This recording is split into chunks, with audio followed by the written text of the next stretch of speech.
Welcome to Spiritual Warrior TV and Podcasts, your go-to channel for everything related to spirituality, metaphysics, personal development, and well-being.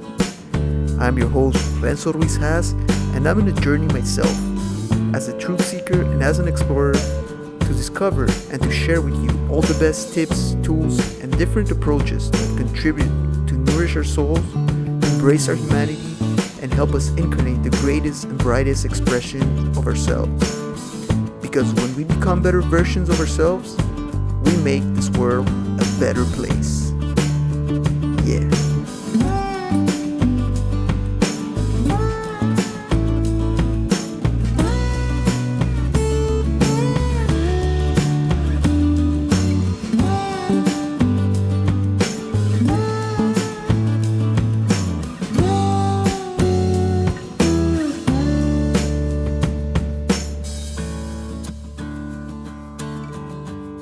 My next guest is a conventionally trained medical doctor in family medicine at Ottawa U.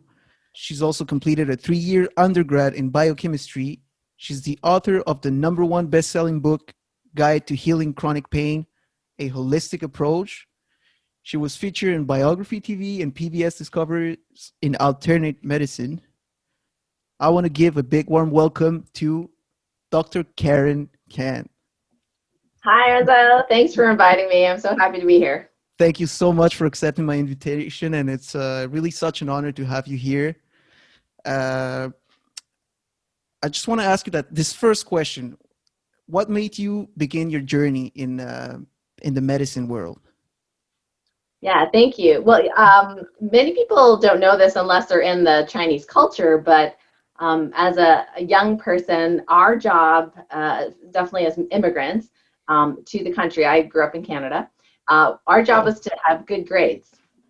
And so we could get into some sort of profession. Now, my parents were teachers, and they were in Hong Kong and moved to Canada when there was some rioting going on in Hong Kong. A great excuse to escape the parents. Oh, yeah. So, we stayed with friends, and so the expectation was that we enter some sort of profession. And as the firstborn child, that is usually an MD or, something related to that, So almost all of my firstborn Chinese friends are MDs. And I wanted to be a hairdresser at one point, an aerobics instructor another point. That didn't fly well. And then a flight attendant, and it didn't fly well with my parents, at least not with my mom. But I kind of did what I was supposed to do, got really good grades, but I really loved science and loved helping people. So I thought, okay, this is some good work. Actually, I wanted to be an optometrist, and my optometrist said, "Do you have good grades?" I said, "Yes, really good grades." And he looked at me and says, "I know you want to be an optometrist, but you should go into medicine." And I said, "Why?" Wow. He goes, "Honestly, you're going to be too bored." So I did, and unfortunately, or fortunately, in this case, my constitution I'm a highly sensitive person, very empathetic, sensitive, sympathetic. And so I was never really like a constitutionally very strong physically either. So medical school and undergrad and residency really took a toll on my body and my psyche, because I could feel the pain, of all the people and the suffering, and I felt like I had to be there for all of them. And so I was just struggling and sacrificing my own health to help others. I ended up in underserved clinics. I never, worked in a cushy place. It was always underserved clinics and so many responsibilities, driving 2-3 hours a day to get to work and, doing all this on call and stuff. And so my body broke down in my 30s with exactly what my mother's body broke down with in her 40s, which was fibromyalgia and chronic fatigue syndrome, depression, anxiety, and even suicidal ideation. So that was the turning point that I had to decide whether or not I wanted to live, or whether I was going to find some sort of curious medical way to kill myself so my husband could get the insurance money. I mean, literally that was going through my mind at the time. And I was in so much physical pain as well as emotional pain, and unhappy in my marriage and all that kind of stuff. So all that conventional medical knowledge, delivering babies and, I did everything. I did minor surgeries, all that kind of stuff. Even though I loved it, I had to give it up because it wasn't serving me and it wasn't serving my clients and patients for me to be so sick and try to pretend that I wasn't. And so I ended up deciding that I wanted to live, and then started studying more kind of natural medicine, because I knew that what I did for my fibromyalgia patients never got them out of disability. I mean, they barely got any better. I mean, the only thing they got better was they were being listened to by me, right? But that wasn't really healing them physically. So I had to figure out a way to heal myself. And so, when I made that decision, I kind of reconnected to my spiritual side and attracted the right teachers, books, documentaries, workshops, that I really needed to heal myself. And that journey I document in that Guide to Healing Chronic Pain, a holistic approach, which has the, mind, body, spirit. Right. And that's so important, right? Those are things that are not often mentioned. And I think we need to look at it as a whole. The body, mind, and spirit are so important, and they all work in conjunction with each other, right?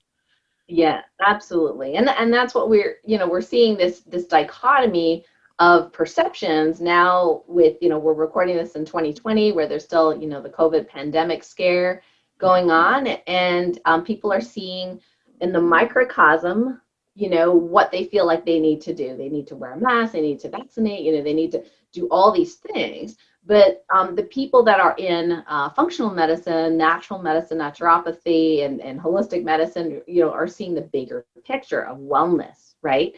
Wellness is not the absence of disease. Wellness is not, sanitizing and hoping there's no germ on your hands. That is not wellness.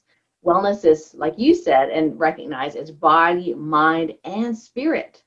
Right. So if we're working on this microcosm and we're only focusing on, let's wear a mask and sanitize and all that kind of stuff, and our whole focus is on a germ, it's not on our own wellness, people do get well that way, and they do not stay well that way because they don't see the bigger picture. The bigger picture of being disconnected by, with social distancing. And we know that, children, if they grow up without touch when they're young, they become like what we used to call mentally retarded. Their nervous systems do not function if the elderly people do not get attention and touch. There's studies showing that they also do poorly, and here we are locking them up, and I understand, based on what people in conventional medicine have recognized as the germ theory, I understand why they're locking them up and not letting the loved ones see them. But what we're really doing is causing them depression. The suicide hotline is like extra hot, right? 800 times, the number of calls there. So we're not seeing the big picture of wellness. And that's why I'm here today. So I can share, my holistic medicine perspective of this whole, health and wellness paradigm. Absolutely. I was going to get to that as well, that because I stumbled upon your activity on MeWe, and I saw one of your videos, The 3 Faces of Medicine, which really resonated with me. I was like, wow, this is something I've never seen before in conventional medicine. And it's a fresh perspective and revolutionary approach to the world of medicine. So do you mind sharing with us today? I would love if you could share with us today your 3 Faces of Medicine. Yeah, I'll be happy to. Thank you so much. And I'm so glad that you're able to see that. And I'm going to show my screen here. So give me a sec. All right. So I have I'm a very visual person. So for me, colors and visuals really help me remember things.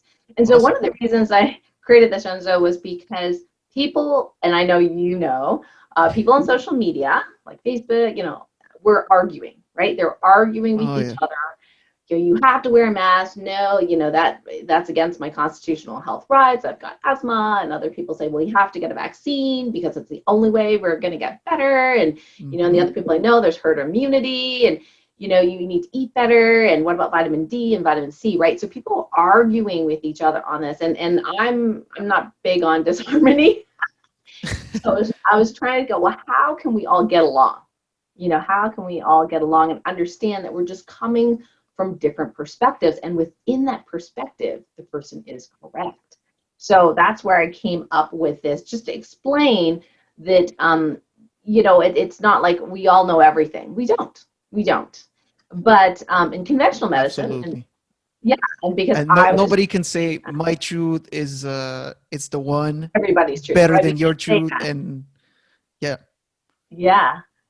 So in conventional medicine, which I have been trained in, what do we do in conventional medicine really well? Well, we do emergency medicine very well. So, somebody's leg gets cut off, we can sew it back together. We can replace a heart with a heart transplant or a lung transplant, or, these are some miraculous things that we can do. I remember when I was in school, one of my favorite teachers, he's so funny, he's a neonatologist. So he worked on premature babies. And he was just a really, really funny guy from Mexico, I think. And he would say, one day, we are going to do fetal surgery. Just mark my words, and I believed him. And of course, we do. We can do fetal surgery now. But he was so convinced, like, the technology was going to be there. I'm from the old days where they used to cut you wide open to get your gallbladder out. And now there's like, what, 2-3 little cuts, to get the gallbladder out. It's amazing. So there's a lot of advances in Western medicine that we can appreciate, especially with emergency medicine. But what do we not do well in conventional medicine? Well, we don't really do well when it comes to chronic disease. So we're talking heart disease, diabetes, autoimmune diseases like lupus and MS, obesity, right? There's cancer, right? So even though Nixon declared a war on cancer, we have more cancer now than we did then. Even though we supposedly are, they're giving these diet guidelines, years ago, how you should eat to decrease obesity, we have more obesity, right? So the things that we don't do well in Western medicine are the chronic diseases. So what are we doing when we treat that way? Well, we're really just reducing symptoms. When we give a medication, even cholesterol medicine. Like cholesterol medicine, it was like, oh, the cholesterol went down. It's good, okay? And that's seeing it from what I call a microscopic perspective. But what if the cholesterol was there to mop up the inflammation that the body has due to some other cause? See, conventional medicine just goes, you have high cholesterol, let's treat the cholesterol. But that's like saying, wow, there's a fire, and every time there's a fire, there's firemen there. So the firemen must be the problem. Let's get rid of them. So this is not my quote. This is from Johnny Bowden, the author of The Cholesterol Myth. So he's a natural holistic nutritionist, and he worked with Dr. Stephen Sinatra, who's a preventive cardiologist, to write this book, The Cholesterol Myth. They took a whole year off of their practices to study all the data related to cholesterol-lowering medicines and, diets and all the kind of stuff, and basically concluded that very, very, very few people should be on cholesterol medicine, yet it is the number one seller, or was at the time of the interview that I interviewed them, the number one seller of medications, or one of the top ones. Wow. So we have drugs, surgeries, vaccines, right? These are all like looking at that smaller piece of how we treat. So I've been talking. So yeah, no, it's perfect. I'm not the doctor here. So, but one thing, there's one quote that I recently read in social media, and I think that really can be very related to this, is that medicine is sick care, food is health care. Like, let's say it how it is, right? But I would even add to that, not only food, but our thoughts, and also like physical activity, to that quote, to complete. Yeah, what do you think about that? Absolutely. Yeah, we don't have a healthcare model. We have a sick care model, and even our preventive medicine, which I, as a conventionally trained doctor, was actually very good at preventive medicine. Meaning, in conventional medicine, what that means is all the childhood vaccines get done on time. People, women get their pap smears, and the men get their prostates checked, and they get their colonoscopies on time to check for colon cancer. That is what they considered preventive medicine. And I thought, sounds good to me. In medical school, it wasn't until after I had to heal my own illness that I realized we had a lot of things missing, because that paradigm does not, like I say, actually does not prevent the cancer. It just early detects it, and that's what we call prevention. But there's a whole host of other people who are doing amazing work, reversing diabetes, heart disease, cancer. I mean, they're reversing these. You know, these are functional medicine and naturopathic doctors, homeopathic doctors. And homeopathic medicine, by the way, is older than conventional medicine. So they're kind of grandfathered into medicine. They can't really get rid of them yet. Yet. But, it's been there for a very, very long time. And people say, well, all this other stuff there's no data on it. And I'm like, did you look?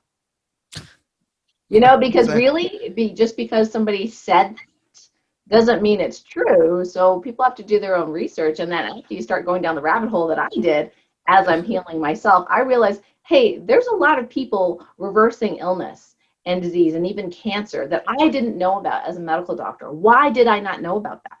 Why That's didn't they a big tell us? question. Why didn't you know?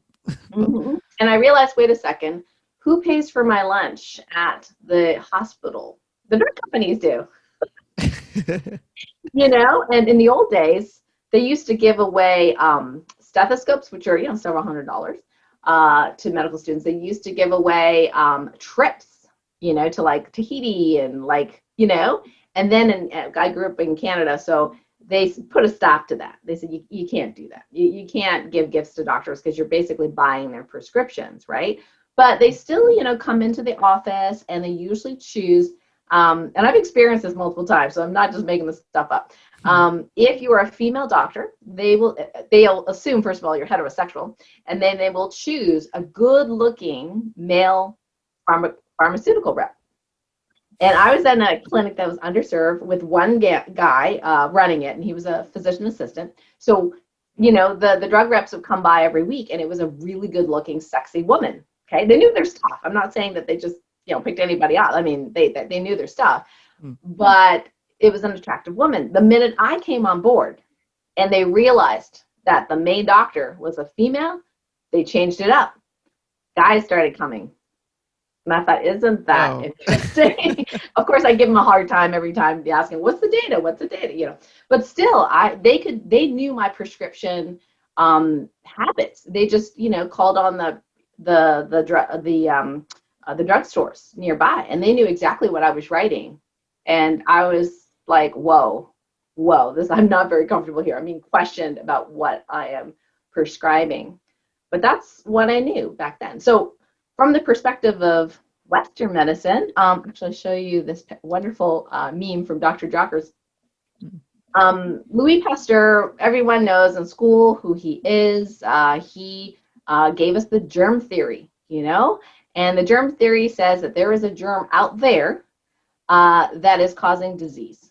And to some degree, there's some truth to that. For example, Dr. Semmelweis, many years prior to Louis Pasteur, noticed that when the elite were getting their babies delivered by the elite doctors, that the doctors were going from the morgue and doing pathology.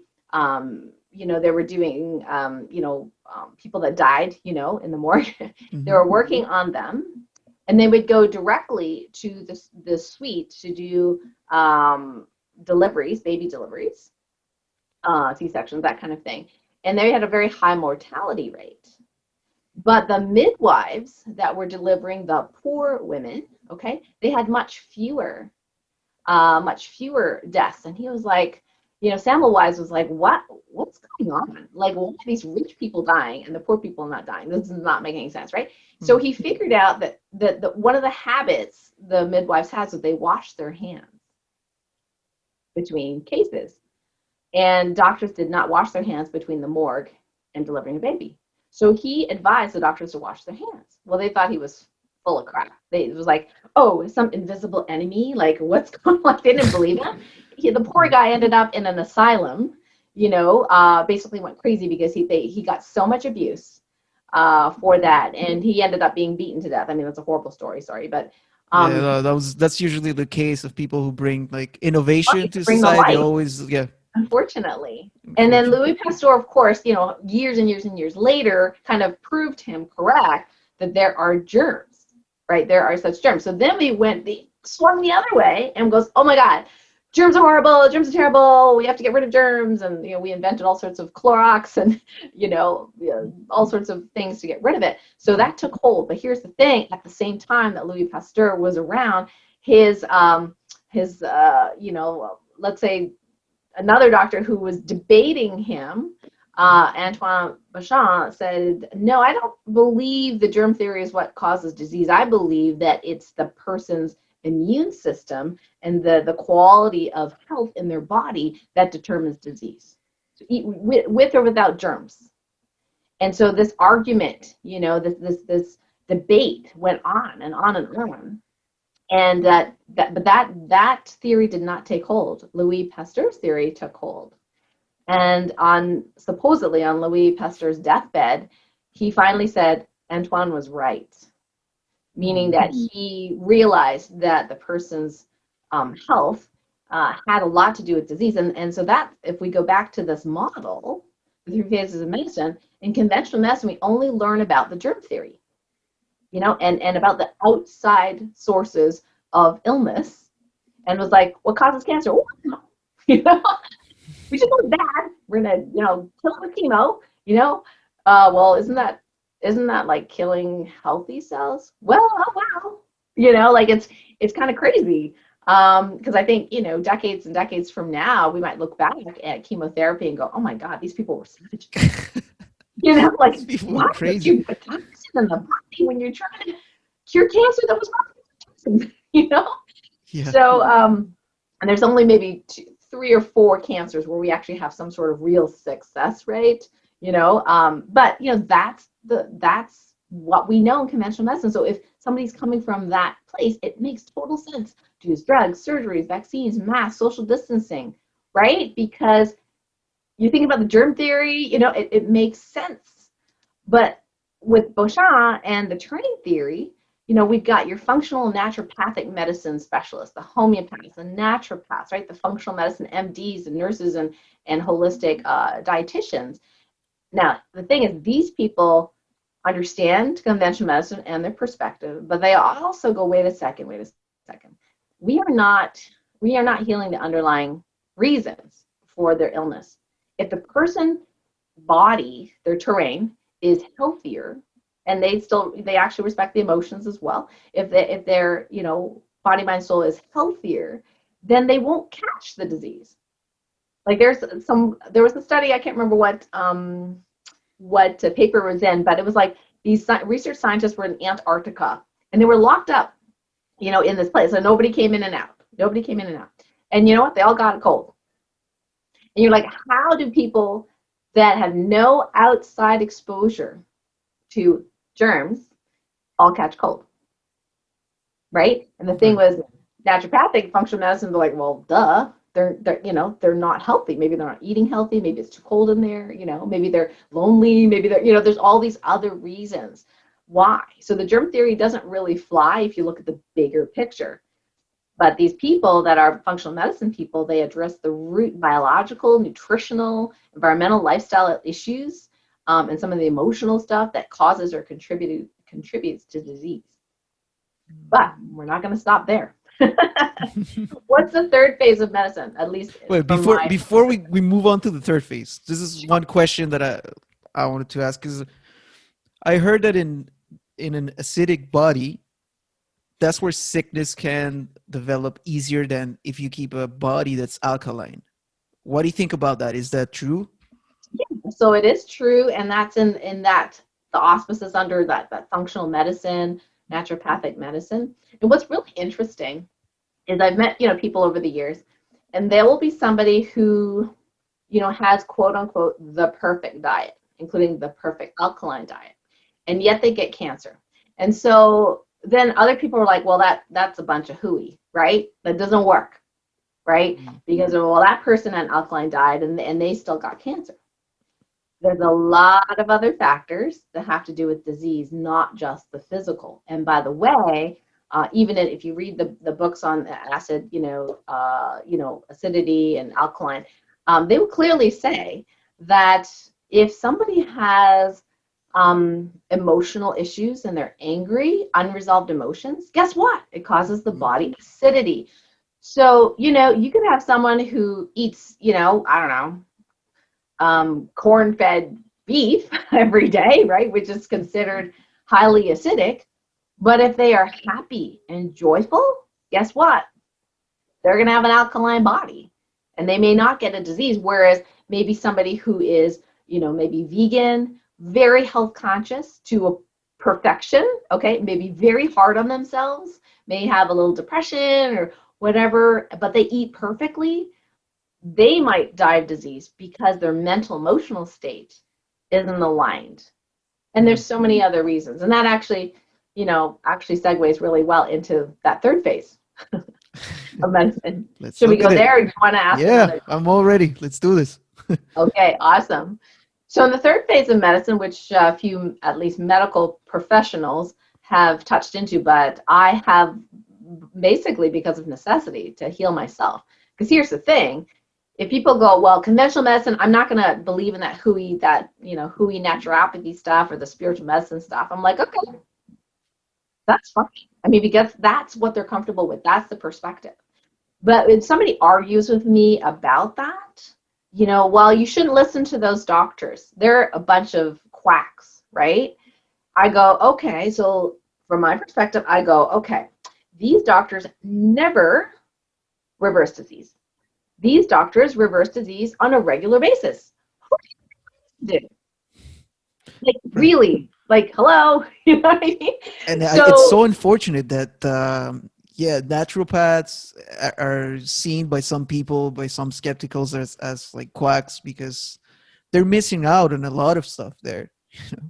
Yeah, I think it's fear, right? It's fear. I mean, there's conventional medicine fear. In fact, there was a colleague of mine who I didn't know. He actually interviewed me because he was interested in acupuncture when I was doing acupuncture.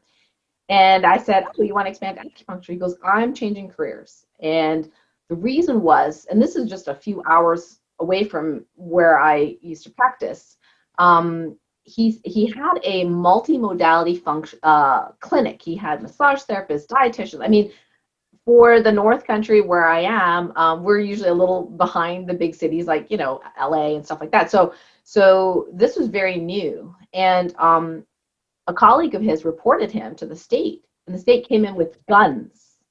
Okay, and they ransacked his place, and they took the charts, and he was like, what's going on? Wow. But it was so stressful. Now, luckily, he knew somebody.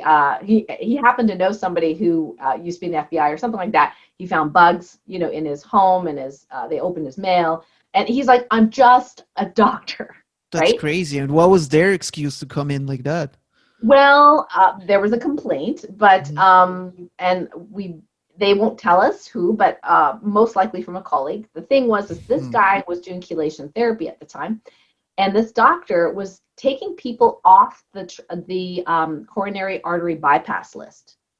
So the heart surgeons were losing business. I'm not saying the heart surgeons were the ones for sure that reported it, but he was trying to figure it out. Like, why would somebody, my patients get better. My patients reverse disease. They are happy. None of his patients reported him. It was a colleague that did. Wow. And but it was so stressful. He said, I can't deal with this anymore, right? And he said, honestly, I didn't even want to be a doctor. My parents made me. So he goes, this is the perfect excuse to change profession. So he ended up closing the clinic. It went back to being a church, which is hilarious. Disbanded all the holistic practitioners, and he became an acupuncturist. He moved away, and he is happy as a clam. So, I mean, it worked out well, but that was my first aha into, like, wow, what could happen to an MD, right, if they step out of bounds and people don't like it. So God told me, so to speak, to end my practice last May, and I fought it a little bit. I do some intuitive testing, and I kept getting May of 2019. I'm like, why May? May doesn't make any sense to me, right? Because I told my patients, look, I'm going to transition to online. I'm doing a lot more light medicine, spiritual medicine. I love it. I can teach one-to-many rather than just one-to-one, right? So instead of making an impact on just 20 lives, I can make an impact on thousands of lives. Right. And that was important for my mission. So they understood, although, some of them got a little teary about that and it was sad, but I was trying to hang on until November. And I kept getting, nope, May of 2019, and I didn't listen. No, but You're then not what the only happened? one. Yeah, I mean, sometimes we need a little kick in the butt. I also sometimes get that. Kick in the butt. Gentle kicks in the butt by our angels. But anyway, something happened that so a colleague that I don't know, actually, he's not even from here. A colleague reported me to the state. And I'm to this day, I'm not really sure what it was, but I think it was some sort of clerical error that I had for a favor for a friend who was a patient at the time, because I'm in a small town, so half my patients are friends that works in a small town. So I had written a prescription for this. He was in a center for the elderly. And I think I wrote a prescription for CBD oil because he'd been taking it, and I didn't think too much of it, but apparently I wasn't allowed to do that. No. And, made some clerical mistake. Anyway, so he reported me without even talking to me. But I realized the moment I got that, letter from the state, that was the angels and the universe telling me, May. We said May. I'm like, okay, May it is. So, but you know what? Even though it was like 8 months before I got to the end of it, I wasn't stressed at all about it. Whether I lost my license or didn't lose my license, there was a whole bunch of steps that had to occur. It didn't bother me. I owned up to my mistake. I'm like, yeah, I screwed up. I shouldn't have wrote that. And the cool thing was that it kind of blew over and, that kind of stuff. I didn't lose my license. Although the nurse that reported to the doctor, I think, lost her job. So, because I don't know what happened to her. Oh. Anyway, I didn't have anything to do with that, but the family was really, really upset that this happened. But the cool you thing never was, ended up losing your license then? No, Okay. I still have it. Awesome. I mean, why I pay, hundreds of dollars to keep it up, I don't know. But I don't really have to use it. I'm really retired, as far as I don't do pap smears, don't deliver babies, I don't do any of that stuff anymore. I basically do intuitive testing and teaching people how to do their own energy healing, which is the third phase we're going to talk about in a moment. And so what happened was I transitioned from May, and it gave me all that time until November, and then COVID hit. And had I not listened, I probably would have had a massive drop in my income. Oh yeah. Yeah. Definitely. So Spirit was trying to tell me, hey, pay attention. We're helping you out. I know you don't know why yet, but just do it. Right? Yeah. I'm like, okay, I'll do it. Then I need a little kick. And but there's no better time to move online than right now during this whole thing. I know. And actually ended up making more money in addition to helping more people, which I guess how it works. But I had that lag time before COVID hit to prepare. And now I'm so grateful. Well, I'm so happy you managed to, Thank you. Figure it all out. Well, we have these amazing naturopathic doctors, and I follow quite a few of them. Some of them are in the limelight with COVID and are getting censored for it, and I feel bad for them because it's very stressful. Yeah, that was exactly something that I wanted to talk about as well. Well, we'll go back to that. Yeah, sure. Yeah. So yeah. Kelly Brogan is a colleague of mine. She's a psychiatrist, and I interviewed her in New York State, and she came out with a book. It was called A Mind of Your Own, and really lambasted the pharmaceutical companies, and no one would interview her on the news stations. She says, okay, we're gonna have to do this grassroots to get this message out there. So I helped her with her book launch, one of many people that helped her with her book launch, and then she became, a best-selling author, but not, from the efforts of many, many, many people, right? Not from the major media, because they didn't want to touch her with a 10-foot pole. And she's just one of many of my colleagues that are doing some really great work. I showed you Dr. Jocker's site earlier with that beautiful meme with the fish, and the dirty water and the fish in the clean water. And so there's a lot of them out there, Dr. Kellyanne Petrucci. There's a lot of them out there that are really doing great work. So what I'm doing is the next phase of medicine, where we realize in quantum physics that we are all made of energy and light. And if we understand that, we can actually make shifts to the energetic parts of ourselves and reconfigure our reality and our physiology and our physical being. Because in Chinese medicine, even thousands of years ago, They understood that if the energy is not right, you will get disease. But sometimes it's a 10 or 20-year lag time. But they can sense through their technologies, pulse, tongue diagnosis, etc., what the energetic imbalance was, and then treat it with acupuncture and herbs. So I'm not I'm an acupuncturist, yes, but I'm not a specialist in herbs. So I go even deeper, and what I do is I do and teach other people how to do intuitive testing to check what is the underlying frequencies or what are the underlying energies causing a disturbance or imbalance. So literally we reconfigure reality. So which is why one of the things I love teaching, although not related to medicine per se, Renzo, is weather magic. So I teach people for free how to influence the weather. So we've had people move hurricanes multiple times. We've had people make it rain where it's, where there's fires, stop the winds so the firefighters can get to, the fires, stop tornadoes, and simple things like making sure that someone's wedding day is a beautiful day. I did that for my friend Danny, and I've taught many of my students. I've said, yeah, I was on a trip, somewhere, and it was supposed to be raining, and we wouldn't be able to, go to the top of the Buddha tower or wherever they were going, and she manifested a beautiful day so they could walk up there without the rain. And then people saying, my son's wedding was supposed to be deluged with rain, and we stopped the rain. Thank you so much. So we teach people how to use their consciousness. That's what being a spiritual warrior is all about, right? Using their consciousness to change reality.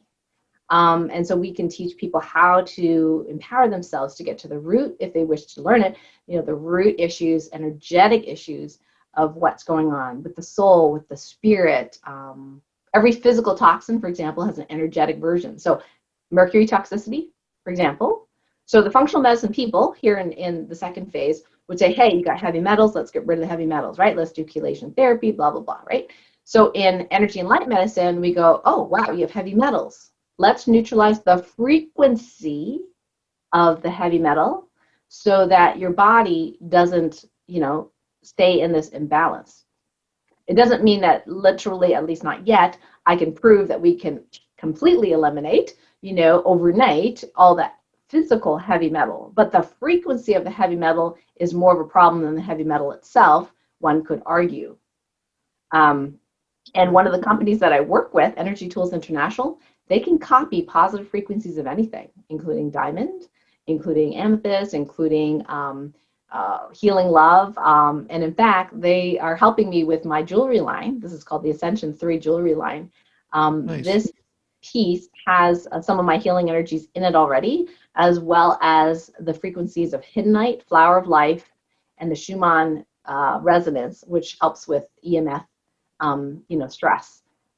So this helps, people. The Schumann resonance, for those who don't know, is the Earth's vibrational frequency, right? And it's usually considered very healing and positive to be in resonance with the Schumann frequency and resonance. So this actually does help people become more resilient in the face of electromagnetic, radiation and sensitivity. And there's some data that Energy Tools has on that. It's on the Ascension 3, website. So in this way, we can shift our body's physiology through energy and light. Another example, of light medicine is, although we don't call it medicine here because we're not allowed, is these patches that I wear. They're phototherapy patches. This one I have here is energy enhancer patches, and I'm putting them on this acupuncture point on purpose, triple burn of 5. And there's crystals in there that vibrate a set of frequencies that literally informationally tells my body what to do to get my mitochondria to make more ATP. So literally, it can, without drugs entering, you can put it on clothing, it still works. So people, some of the initial studies they did with athletes, for example, with this patch, is they had them do push-ups to exhaustion, and they couldn't do any more, and they counted how many they did. They waited 10 minutes, they put the patches on, they had them redo it. They could do 45% more push-ups than their max, just 10 minutes ago. So, I mean, that's how fast light medicine can work. We can decrease pain in an instant. I've done telesummits where we've just energetically taken away something like a curse, or taken away an energetic toxicity, or clean the house. I had one person in a telesummit who had autoimmune, was in so much pain. And we checked her house, and her house was full of dirty, negative energies. So I cleaned the house, and within that 2-minute, 3-minute, healing, mini healing that I did, her pain went down 80% after years of pain. So that's how fast energy and light medicine can work. So I respect all 3 phases of medicine. And I think if we understand that people are coming from different paradigms, we don't have to argue. Exactly. It's not about canceling conventional medicine and saying, okay, let's just work with the other 2, but just like integrating the whole, like the 3 phases, right? Right. And we can't really expect people to have to like the phases. I tell people that, they go, how do you make a decision? Like, who should I listen to? Okay. And this is one of my favorite pieces of advice.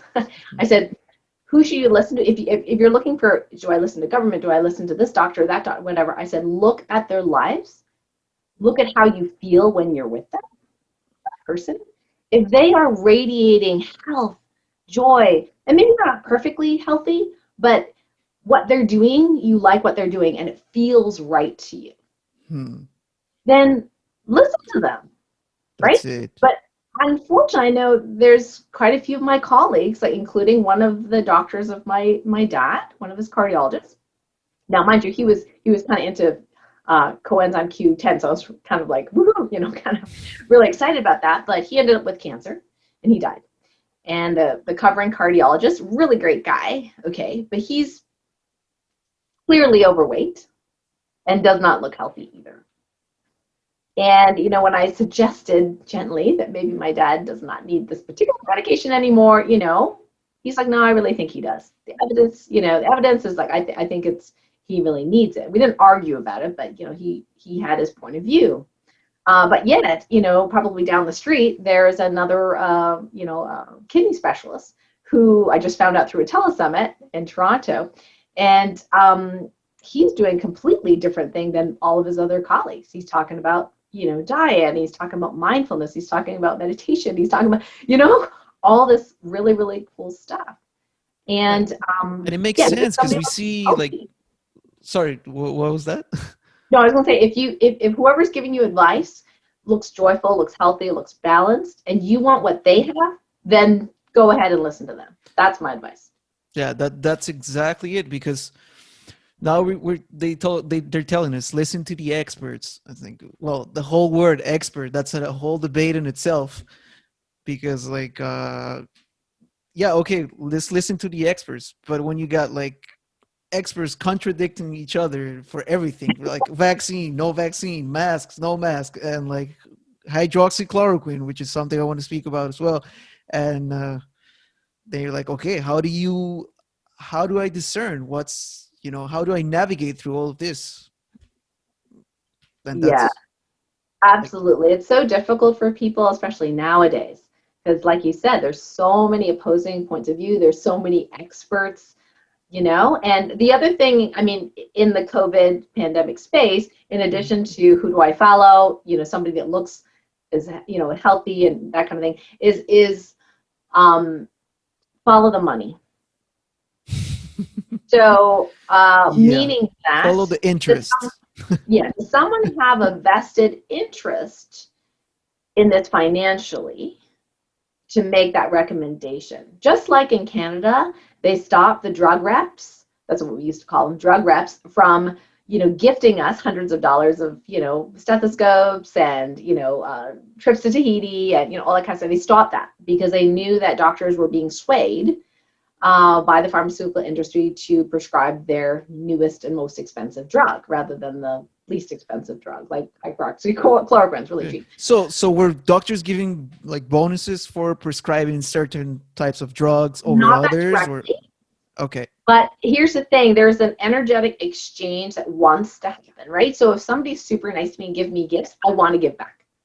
Right? And so, their trick, not it's a trick, it's a technique. It's a persuasion technique, right?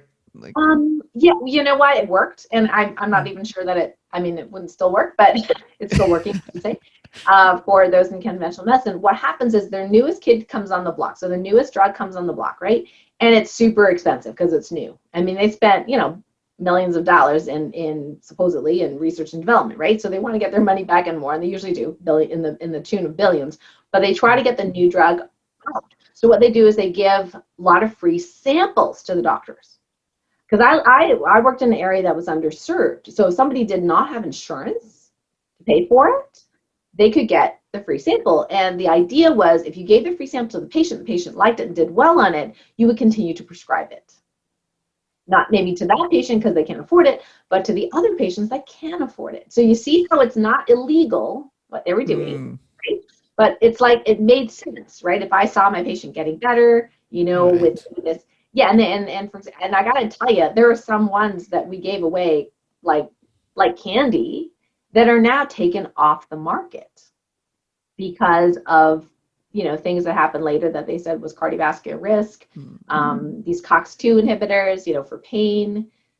And the Like knowing thing what I know that's now, oh my gosh, I would never give anybody that stuff. yeah, and the thing that I feel puzzled about is you know how there are no repercussions to this. Yeah, so that's a good point.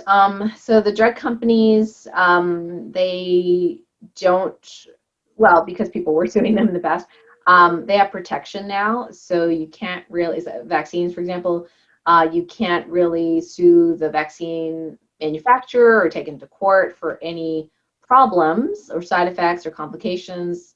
And the taxpayer pays for the complications. And there's billions of dollars, you know, that are spent in you know, paying people for their for damages. So that again doesn't really make sense if, you know, governmental agencies are, for example, have been CEOs or partners or, you know, with or have patents, right? You know, that are connected to the vaccines and things like that, and they're the ones making the decisions because they are not liable to make a vaccine that's safe or to prove the vaccine is safe. So that would give, I would say, somebody like me a lot of pause and go, wait a second, I don't like that, you know? Yeah, But of course, definitely. I'm in the 3 phases of medicine. I'm at the 3rd phase. So for me, it's a completely different perspective from someone who's just looking at the germ theory, just looking at how many germs are in the mask. By the way, there was a study I saw, they probably got rid of it now, on they as in like whoever is censoring. There was a guy who did the study on, he would take cultures of the masks. And so he wanted to know the, you know, the COVID, where the virus was, did it stay in the mask and that kind of stuff. Well, the fascinating thing is in the study that was published in a peer-reviewed journal, he found more virus on the outside of the mask. And I was like, what? Yeah. You know? And so the thing is that he used whatever was available at the time to test for the virus and things like that. Well, they made him do a retraction. And they said, well, you don't have the right test kit, or however they explained it, or, you know. And he goes, oh, well, I'll do it again. Give me the right one, right? I'll do it again. I'll reproduce this. And they said, no, we just want you to retract it. So yeah, it's Yeah. So I was like, that's really interesting. So theoretically, it makes sense if you wear a mask, your germs won't pass to the other. But is that really making the other person and yourself healthier? So from my perspective, let's make everyone healthier. You know, if it's good enough for President Trump to have vitamin C and vitamin D and melatonin, right? Why are we not, as a governmental agency, why are we not telling other people to do that? It's relatively safe compared to everything else we're telling them to do. exactly. You know, and hydroxychloroquine. Yeah, that's something that I wanted to mention about hydroxychloroquine. We had doctors like, I don't know if you've seen Dr. Simon Gold yeah. from American Frontline Doctors that has been speaking about it too. And all of a sudden, doctors like here, another a top French virologist, Dr. Didier Raoul, he's been also speaking about it and also being bashed by the media for even mentioning that. And why are we wildly censoring doctors from one side of the narrative? Yeah, I mean, anytime there's censorship, there's always fear, and the fear behind it is really about control. I started my wake up journey in terms of, medicine and what was really going on with a film by, I think it's the CCRH. It was called The Marketing of Madness. And they actually sent it free to my office. This is when I was doing acupuncture and holistic medicine. So I was a little bit more open at that point, having cured my own illness, so to speak. And I was like, what the heck is this? So it was all about the marketing of psychiatric drugs. So I started watching it. It was very well done, but it was very dramatic. And I was like, no, and I'm just kind of watching this film with my arms kind of crossed, look, I'm an MD. I got colleagues in psychiatry. It can't be that, right? I prescribed lots of SSRIs.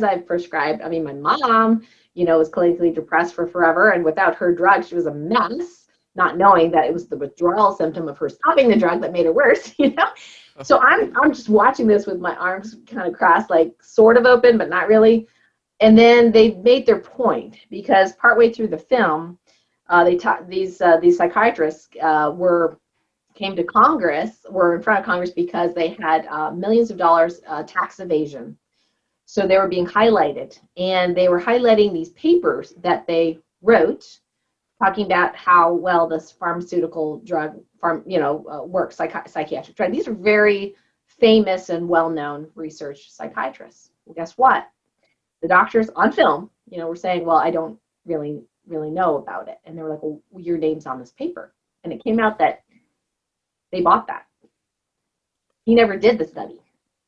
They just said, hey, we put your name on this paper. And, give you a couple million, right? So my colleagues said yes to that. And I was so shocked and somewhat ashamed at the time that people in my profession were agreeing to this.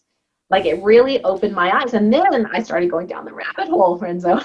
Yeah, because you ask yourself questions. Like, as a doctor, you signed a Hippocratic oath, to serve the patients for their well-being and do the best job you can to save lives. Right. And knowing that there are doctors out there who take the time because it's years of studying medicine, and it's not an easy thing.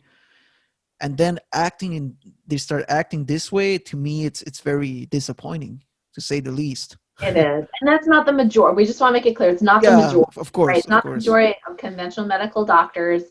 Most that are my colleagues, they are good people. And they're doing the best they can with the knowledge they know. And even Deepak Chopra said, people are doing the best they can based on their level of consciousness. So that is so true. Get that upset when they just like me, right? Like 20 years ago, if you said I'd be doing the stuff I'm doing today, I'd be like, you're right. Just like me, like 5-6 years ago when I was in the infantry, you would have told me, there is, there is like energy and we're like, there's something called a Schumann resonance, and there are other beings of other star systems out there. I would have been like, yeah, you're crazy. You don't know what you're talking about. But after a while, when you make your own experiences, because I had my own experiences with, like, I'm going to say it openly right now, whatever people think about this. I have my own experiences with contacting other beings from, other star systems. Yeah. Absolutely. Think of it. There's billions of Earth-like planets in our universe alone. Okay. So I think, if you think about it, we think we're the only inhabited planet in all those billions of Earth-like planets. Is it possible that there are even other species that don't need oxygen or don't need Earth-like planets, right? So I think it's completely egotistical to say that we're the only ones. We're the only. Yeah. I always had like a feeling that we were never alone. Yeah. But once I went through that experience, I'm like, okay, we're definitely not alone.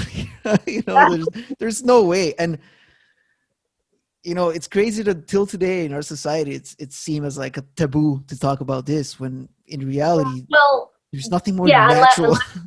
Yeah, unless the next piece of the official narrative comes out, which is an alien invasion. So they've been planning that for quite a while, according to Stephen Greer, who's an Yeah, expert. Dr. Greer. I've been following a lot of his work too. Yeah, He's actually yeah, doing a very impressive job for humanity. It's yes, and because of his consciousness, and his degree of love, if he's a pure soul, he's going to be, let's just say, spiritually protected.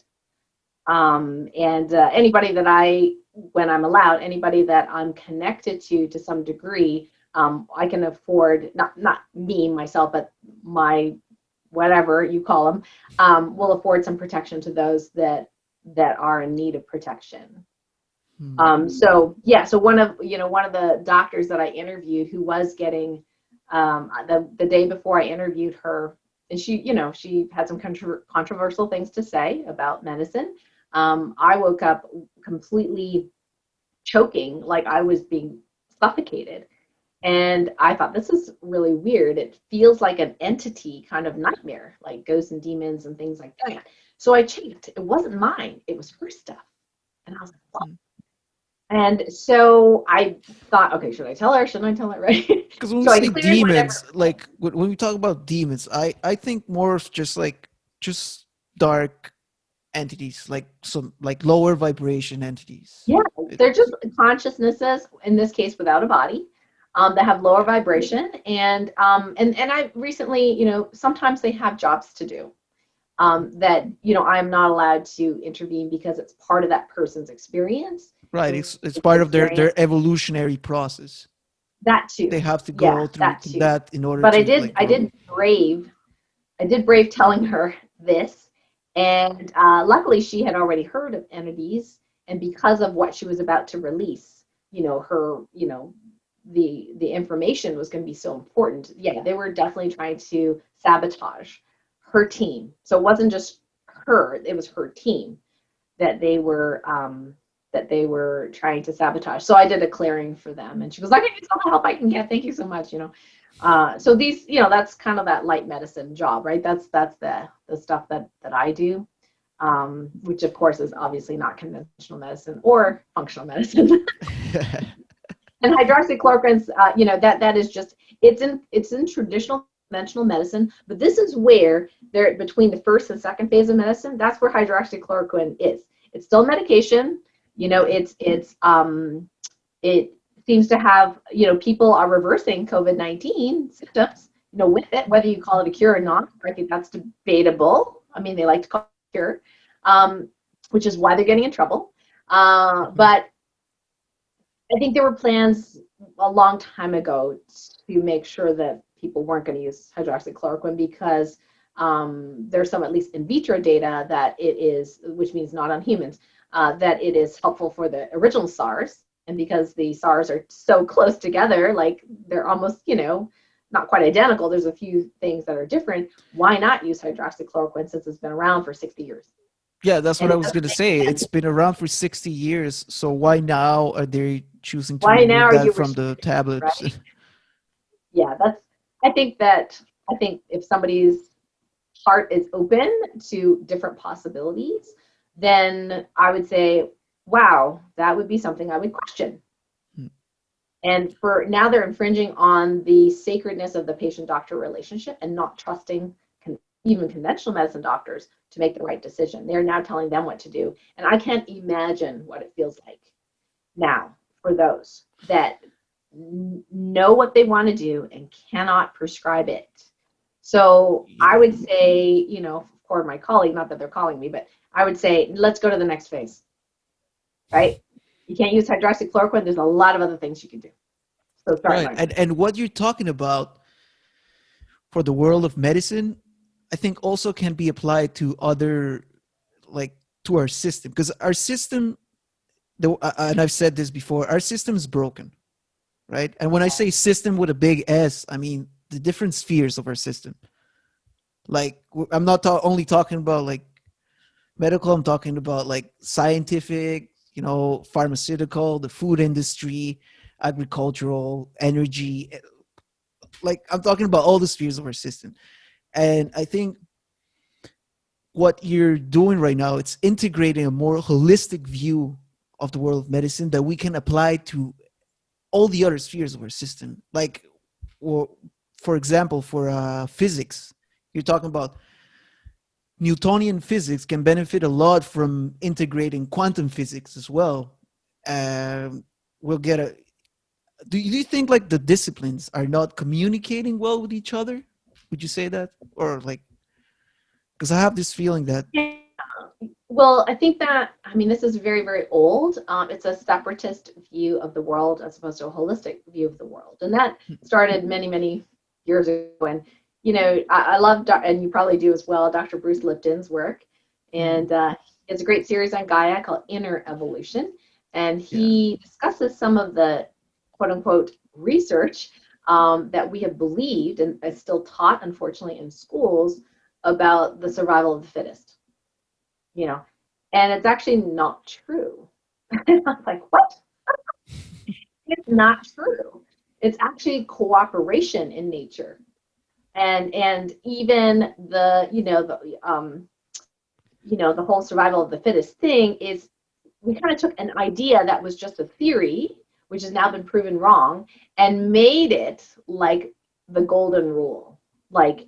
And so people are functioning on that. It's very separatist. It's me against them. It's the weak versus the strong. The strong is going to win. You know, all this kind of stuff.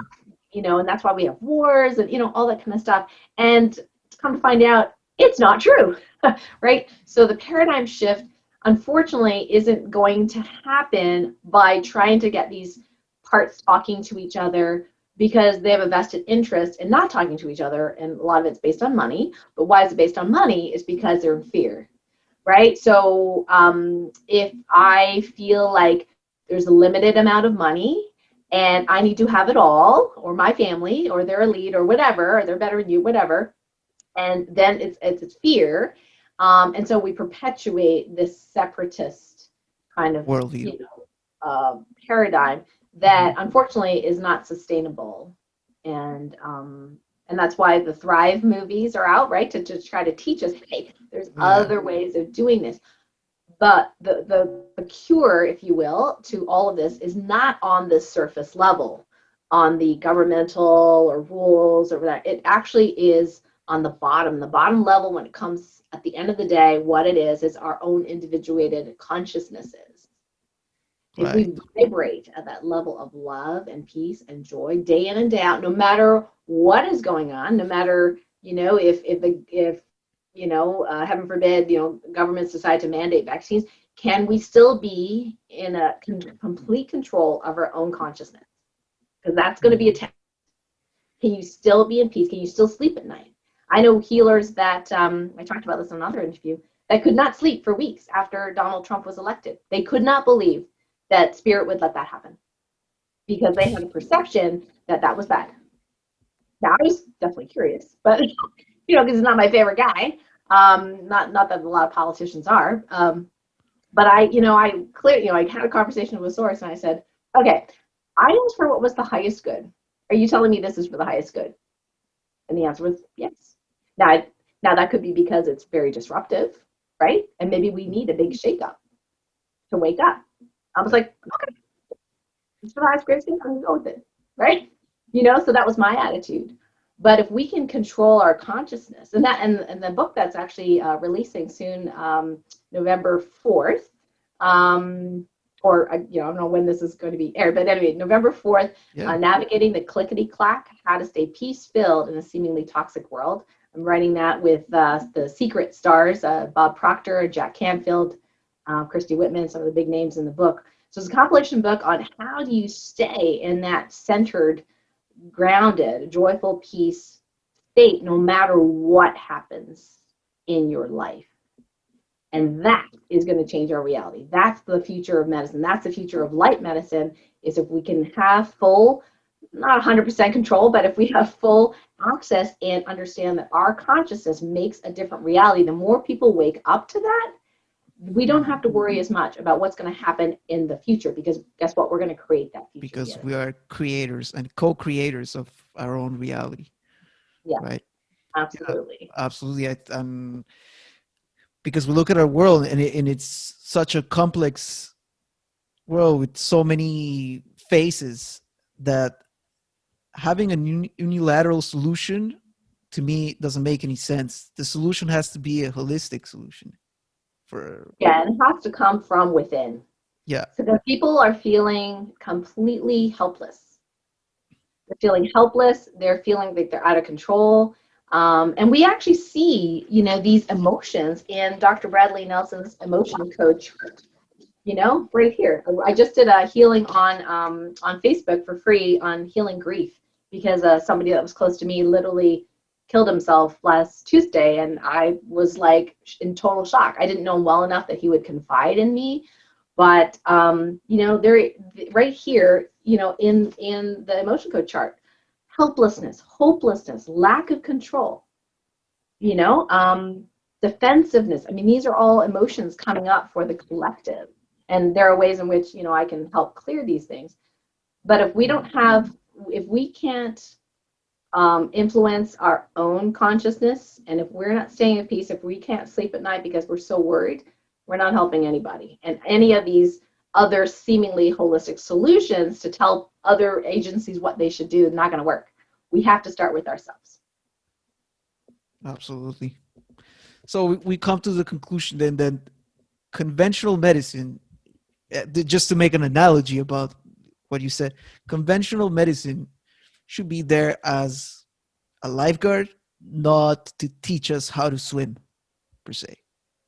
Right? And it brings back the responsibility to be our own healers, to take responsibility in our own healing process, to say it that way. Correct me if I'm wrong. Absolutely. Each of us being fully responsible for our own consciousness and for our own wellness is our personal responsibility. We can't give that to someone else. Right. There's a quote I really like about that. It goes along the lines of, trauma. No, wait. Trauma may not be our fault, but healing is our responsibility. Yeah. That was it. I love it. That is great. So true. Renzo, it's been such a pleasure to speak with you today. Thank you so much for having me on your show. Well, thanks to you, Dr. Kieran Kat. And one last final question that I always ask is, what is your best tip to make this world a better place? I would love to give a gift today for people listening in. It is, you don't even have to, give me your name and email address, to opt in to get it. It is how to get to that centered space within. I call it stillness through observing internal movement. It's a technique that I helped to create because, I wasn't a very good meditator, I got to be honest. I'm very busy and I like moving around. I can't sit still for more than 15 minutes. So I had to find a way to connect with source and to meditate while I'm moving. Now, it doesn't mean I don't sit there and meditate sometimes, but not as some of my other colleagues do, but I get just as good or better results. Why? Because I figured this out. So there is a training, it's a 26-minute training, really quick, called Stillness on the Fly. And people can get it at stillnessonthefly.com.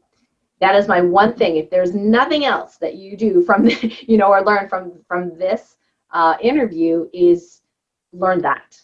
Learn to get into, because it's instant peace, instant centeredness. Learning that technique, it's super easy. You teach it to children. 26 minutes of your time. You don't even have to give me your name and email address. Just do it for free. Stillnessonthefly.com. And I do have a meditation MP3. If people go, well, gee, I'd like you to walk me through it after I learn the training. Yeah, then there's a button, and then you can give me your email address, to get the meditation. Then you'd be on my email list. But I just want everyone to have access to that. And I explain a little bit more about that in my upcoming book that's launching in December called Sensitivity is Your Superpower. It's going to be the foundation from which people that are highly sensitive can use their spiritual gifts, clairvoyance, intuition, healing gifts, manifesting gifts. And I just kind of walk people through, including weather magic, telepathy, telekinesis, different things, how to safely do that and use their superpowers. But the stillness on the fly is the foundation for that. So your listeners will have that now. You guys heard Dr. Karen. Go download Stillness. What is it? Stillnessonthefly.com. Stillnessonthefly.com. I'm going to put the link in the description below. I'm actually going to go do that myself right after this. Because, guys, it's a free meditation. What else do you want, right?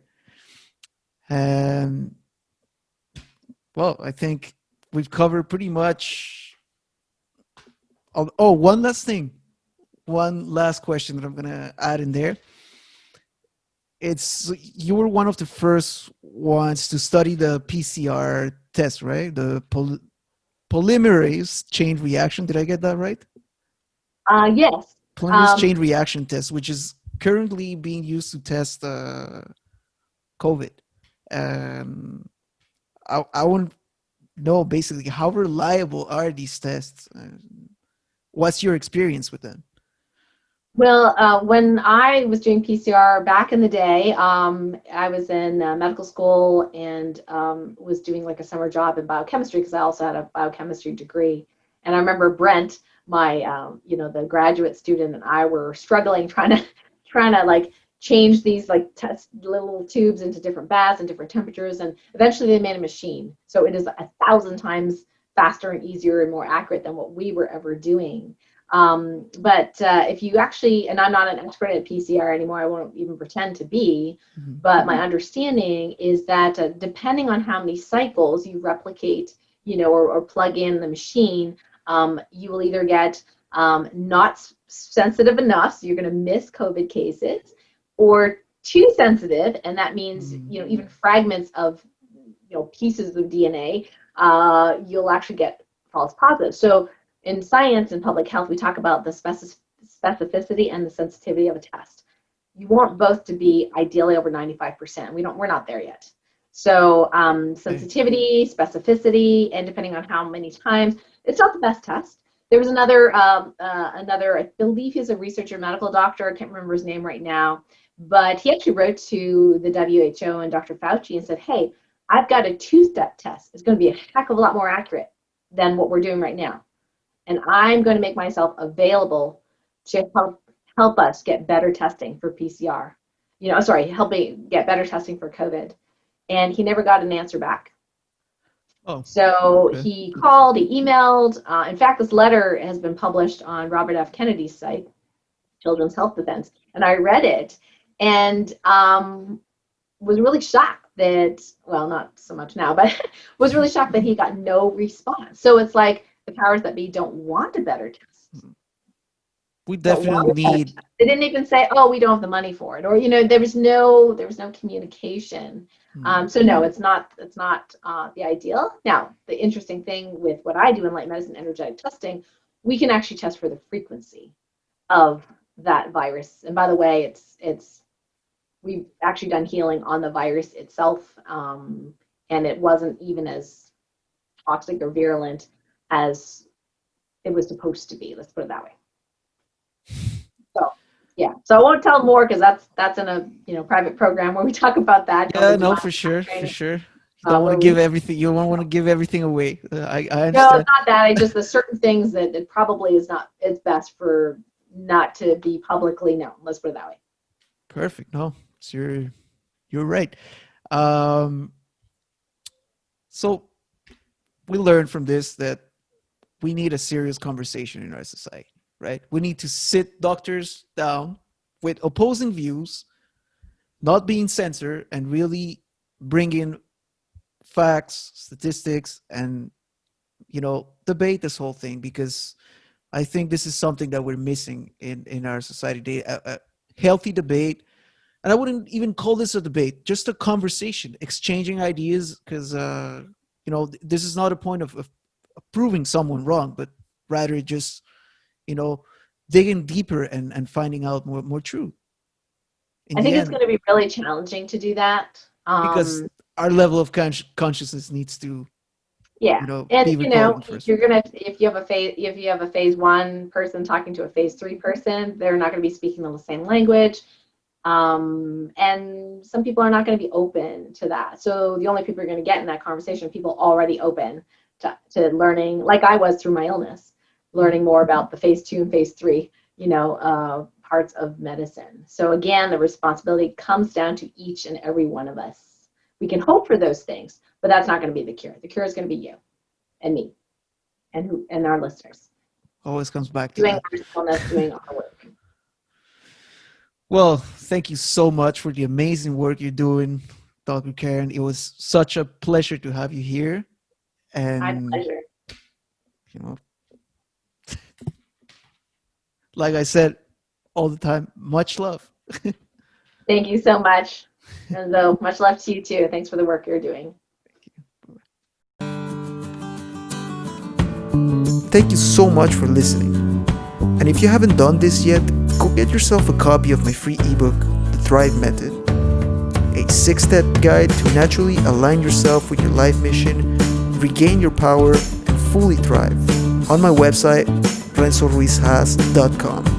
I'll put the link in the description below for you to check it out. Also, don't forget to subscribe to my YouTube channel, Spiritual Warrior TV, and to follow me on Facebook and Instagram as Renzo Ruiz Has.